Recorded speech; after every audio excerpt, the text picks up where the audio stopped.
എല്ലാവർക്കും നമസ്കാരം. ഞാൻ സരിതാ മഹേശ്വരൻ. ഇന്ന് ശ്രീമദ് വാൽമീകി രാമായണത്തിൻ്റെ ബാലകാണ്ഡത്തിലെ 13ാമത്തെ സർഗത്തിലെ അവസാനത്തെ കുറച്ച് ശ്ലോകങ്ങളാണ് നമ്മൾ പഠിക്കാൻ പോണത്. 35 മുതൽ 41 വരെയുള്ള ശ്ലോകങ്ങളാണ്. ഇതിൽ ആൾക്കാരുടെ വരവും രാജാവിൻ്റെ പോക്ക്, യാഗം ചെയ്യാനുള്ളതായ തയ്യാറെടുപ്പുമാണ് വർണ്ണിക്കുന്നത്. നമുക്കാദ്യം 35ാമത്തെ ശ്ലോകം നോക്കാം. ഇതിലൊക്കെ തന്നെ അനുഷ്ഠുപ്പ് വൃത്തം മാത്രമേ ഉള്ളൂ. ഈ ഒരു സർഗം അവസാനിക്കുകയാണെന്നുള്ളത് കൊണ്ട് വൃത്തം മാറണമൊന്നുമില്ല. നമുക്കാദ്യം 35ാമത്തെ ശ്ലോകം നോക്കാം. ബഹൂനി രത്നാന്യാദായ രാജ്ഞോ ദശരഥസ്യ തതോ വസിഷ്ഠഃ സുപ്രീതോ രാജാനമിതമബ്രവീത്. രാജാക്കന്മാർ അങ്ങനെ 2-3 ദിവസത്തിൻ്റെ ഉള്ളിൽ വന്നു തുടങ്ങിയെന്ന് പറഞ്ഞുല്ലോ.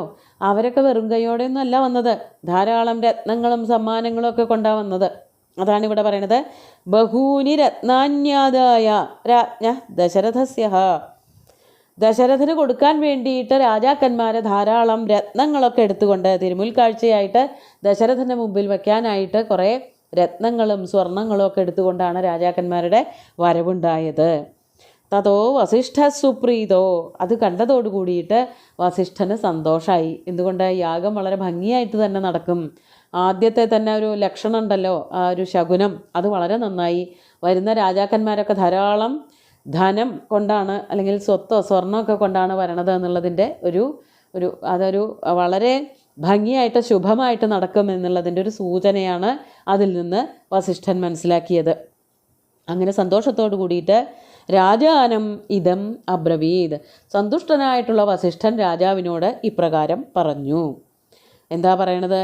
ഉപയാതാ നരവ്യാഘ്ര രാജാനസ്തവ ശാസനാത് മയാപി സത്കൃതാ സർവേ യഥാർഹം രാജസത്തമ. ഹേ നരവ്യാഘ്ര, അല്ലയോ സിംഹത്തിനോടോ അല്ലെങ്കിൽ കടുവയോടോ ഒക്കെ തുല്യമായിട്ടുള്ള പരാക്രമങ്ങളോടുകൂടിയ ദശരഥ മഹാരാജാവേ, അങ്ങയുടെ അടുത്തേക്ക് ഇതാ രാജാക്കന്മാരൊക്കെ വന്നു തുടങ്ങിയിരിക്കുന്നു. തവ ശാസനാത്, അങ്ങയുടെ ശാസന എന്നുള്ളത് കൊണ്ട് അറിയിപ്പ് എന്നുള്ള അർത്ഥം എടുത്താൽ മതി. അങ്ങ് അറിയിച്ചതിനെ തുടർന്ന് രാജാനഹ ഉപയാതാഹ, രാജാക്കന്മാരിതാ കൊട്ടാരത്തിലേക്ക് അയോധ്യാപുരിയിലേക്ക് വന്നു തുടങ്ങിയിരിക്കുന്നു. ഞാൻ അവരെയൊക്കെ വേണ്ട പോലെ സത്കരിച്ചിട്ടുണ്ട്. മയാപി സത്കൃതാ സർവേ, ആ വരുന്ന രാജാക്കന്മാരെയൊക്കെ ഞാൻ വേണ്ടതുപോലെ സത്കരിച്ചിരുത്തിയിട്ടുണ്ട്. അതൊക്കെ പുരോഹിതൻ്റെ കർത്തവ്യമാണ്. നല്ല വാക്കുകൾ പറഞ്ഞ് വേണ്ട സ്ഥലത്ത് അവർക്ക് വേണ്ട എല്ലാ സൗകര്യങ്ങളും ചെയ്തു കൊടുത്ത് അവരെ വിശ്രമിക്കാൻ അനുവദിക്കുക. വരുന്ന ആൾക്കാർക്ക് വേണ്ട ആതിഥ്യ മര്യാദകളൊക്കെ കൊടുക്കുക. അതൊക്കെ ഞാൻ കൊടുത്തിട്ടുണ്ട്. മാത്രമല്ല യഥാർഹം രാജസത്തമ, ഓരോരുത്തർക്കും എന്തൊന്നാണോ അർഹിക്കുന്നത്, ഓരോ രാജാക്കന്മാരെയും എങ്ങനെയാണോ ബഹുമാനിക്കേണ്ടത് അതേപോലെ ബഹുമാനിച്ച് അത് വേണ്ടതൊക്കെ നൽകി ഞാൻ അവിടെ എല്ലാവരെയും കൊണ്ടിരുത്തിയിട്ടുണ്ട്. അടുത്ത ശ്ലോകം 37ാമത്തെ ശ്ലോകം നോക്കാം. യജ്ഞിയം ചകൃതം സർവം പുരുഷൈഃ സുസമാഹിത നിർയാതു ച ഭവാൻ യഷ്ടം യജ്ഞായതനമന്തികാത്. യജ്ഞിയം ച കൃതം സർവം, യജ്ഞത്തിന് വേണ്ടിയിട്ടുള്ളത്, അതാണ് യജ്ഞിയം. യജ്ഞത്തിന് എന്തെല്ലാം ഒരുക്കണോ അതെല്ലാം തന്നെ സുസമാഹിതൈഃ പുരുഷൈഃ കൃതം, അതിനായിട്ട് നിയോഗിക്കപ്പെട്ട വളരെ ശ്രദ്ധാലുക്കളായിട്ടുള്ള പുരുഷന്മാരാൽ, അതായത് സേവകന്മാരാൽ ഈ യജ്ഞത്തിന് എന്തെല്ലാം ഒരുക്കണമെന്ന് പറഞ്ഞ് ആരെയൊക്കെ ഏൽപ്പിച്ചിട്ടുണ്ടോ അവരൊക്കെ തന്നെ വേണ്ടതൊക്കെ ഒരുക്കിയിട്ടുണ്ട്. അതാണ് സുസമാഹിതൈഃ, വളരെ ശ്രദ്ധയോടു കൂടിയിട്ടുള്ള പുരുഷന്മാരാണ് അവർ. യജ്ഞിയം കൃതം, യജ്ഞത്തിന് വേണ്ടുന്നതൊക്കെ ചെയ്തു വച്ചിട്ടുണ്ട്. അങ്ങ് യജ്ഞായതനത്തിലേക്ക്, യജ്ഞം ചെയ്യാനുള്ള യാഗശാലയിലേക്ക്, അതിൻ്റെ അടുത്ത്, അതായത് യാഗശാലയിൽ വളരെ ഭംഗിയായിട്ട് രാജാവിനിരുന്ന് യാഗം ചെയ്യാനുള്ളതായൊരു പ്രതലം അല്ലെങ്കിൽ അതിനുള്ളൊരു ഭാഗം ഒരുക്കി വച്ചിട്ടുണ്ട്. അവിടേക്ക് ചെന്നാലും നിർയാതുജ ഭവാൻ യഷ്ടം, ഇനി അങ്ങ് അവിടെ ചെന്നിട്ട് യാഗം ചെയ്യേ വേണ്ടൂ, അതിന് പുറപ്പെട്ടാലും. അതാണ് യജ്ഞായതനം, യാഗശാലയിലേക്ക്. അതിൻ്റെ അടുത്താണ് ഈ യാഗം ചെയ്യുന്നതിൻ്റെ തൊട്ടടുത്ത് രാജാവിന് ഇരിക്കാനുള്ള എല്ലാം ഒരുക്കിയിട്ടുണ്ട്. അവിടേക്ക് ചെന്നാലും എന്ന് ക്ഷണിക്കുകയാണ്. 38ാമത്തെ ശ്ലോകം നോക്കാം. സർവകാമൈരുപഹൃതൈരുപേതം വൈ സമന്തത ദ്രഷ്ടുമർഹസി രാജേന്ദ്ര മനസേവ വിനിർമ്മിതം.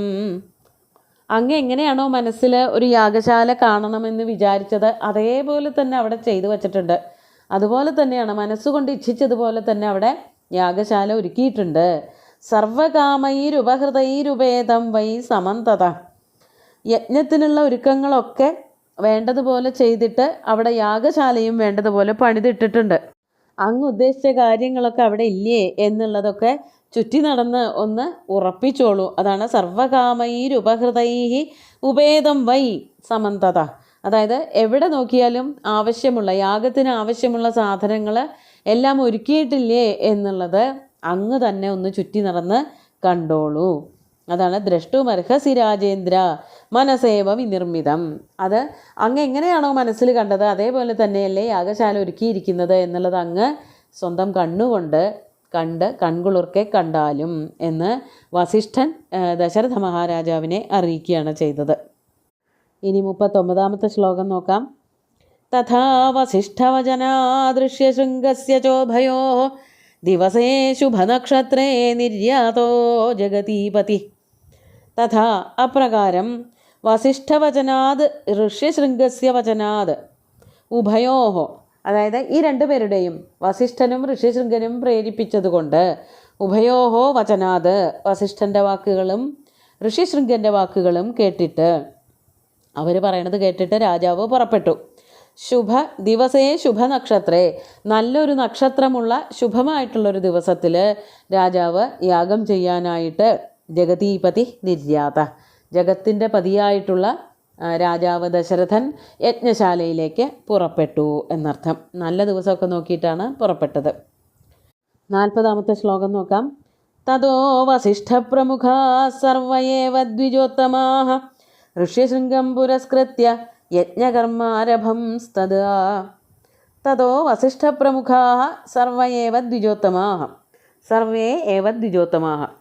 വസിഷ്ഠൻ, വാമദേവൻ, പിന്നെയും കുറേ പേരുടെ പേരൊക്കെ പറഞ്ഞല്ലോ, ജാബാലി തുടങ്ങിയിട്ടുള്ള സകല ഋഷിശ്രേഷ്ഠന്മാരും ദ്വിജോത്തമന്മാരും അവിടേക്ക് ചെല്ലുകയാണ്. ആ യാഗശാലയിലേക്ക് രാജാവ് പുറപ്പെടണു. ഒപ്പം തന്നെ മഹർഷിമാരെല്ലാവരും കൂടിയിട്ട് പുറപ്പെടുകയാണ്. ആരാണ് മുമ്പിൽ നടക്കുന്നത്? ഋഷ്യശൃംഗം പുരസ്കൃത്യ, ഋഷ്യശൃംഗനെ മുമ്പിൽ നയിച്ചുകൊണ്ട്, മുമ്പിൽ ഋഷ്യശൃംഗനോട് നടക്കാൻ പറഞ്ഞുകൊണ്ട് അവിടെ ചെന്നിട്ട് യജ്ഞകർമ്മ ആരഭം തഥാ അവിടെ ചെന്നിട്ട് അപ്പോൾ എല്ലാവരും കൂടി ചേർന്നുകൊണ്ട് യജ്ഞകർമ്മം ചെയ്യാനായിട്ട് ആരംഭിച്ചു. അതിനാണല്ലോ പുറപ്പെട്ടത്. അശ്വമേധയാഗം ഋഷ്യശൃംഗനോട് കൂടിയിട്ട്, ഋഷ്യശൃംഗനാണ് മുഖ്യ പുരോഹിതൻ, കൂടെ ബാക്കി എല്ലാവരും ഇരുന്നു കൊണ്ട് ആ യാഗം ചെയ്യാൻ ആരംഭിച്ചു. 41-ാമത്തെ ശ്ലോകം അവസാനത്തെ ശ്ലോകമാണ്, അത് ചൊല്ലാം. യജ്ഞവാടം ഗതഃ സർവേ യഥാശാസ്ത്രം യഥാവിധി ശ്രീമാംശ്ച സഹപത്നീഭിः രാജാ ദീക്ഷാമുപാവിശത്. യജ്ഞവാടം ഗതഃ സർവേ യഥാശാസ്ത്രം യഥാവിധി, എല്ലാവരും വേണ്ട പോലെ വിധിപ്രകാരം യജ്ഞവാടത്തിലേക്ക് എത്തിച്ചേർന്നു. കഴിഞ്ഞ ശ്ലോകത്തിൽ പറഞ്ഞ അതേ വാക്കുകളൊക്കെ തന്നെ ഒന്നുകൂടി എടുത്തു പറയണമെന്നേ ഉള്ളൂ.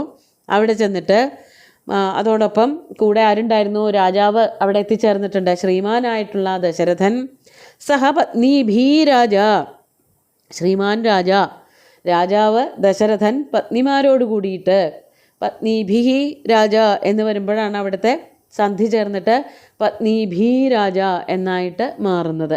പത്നിമാരോട് കൂടിയിട്ട് എന്ത് ചെയ്തു? ദീക്ഷാം ഉപാവിശത്, ദീക്ഷ സ്വീകരിച്ചു. അതായത് യജ്ഞദീക്ഷ.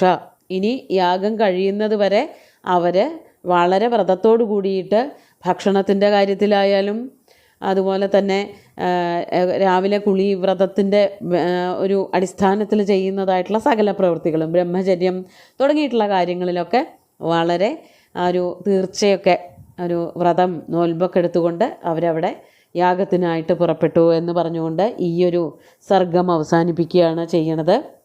നമുക്ക് ഇന്നത്തെ ശ്ലോകങ്ങൾ ഒന്നുകൂടി ചൊല്ലി നോക്കാം.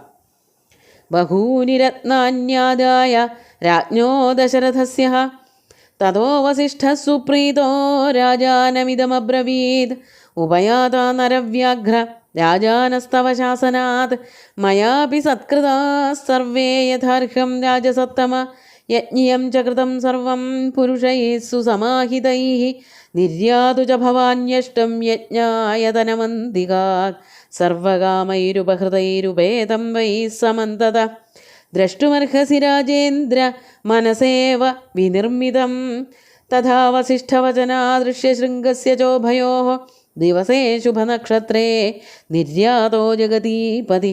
തതോ വസിഷ്ഠപ്രമുഖാः സർവ ഏവ ദ്വിജോത്തമാः ഋഷ്യശൃംഗം പുരസ്കൃത്യ യജ്ഞകർമാരഭംസ്തദാ യജ്ഞവാടം ഗതഃ സർവേ യഥാശാസ്ത്രം യഥാവിധി ശ്രീമാംശ്ച സഹപത്നീഭിരാജാദീക്ഷാമുപാവിശത്.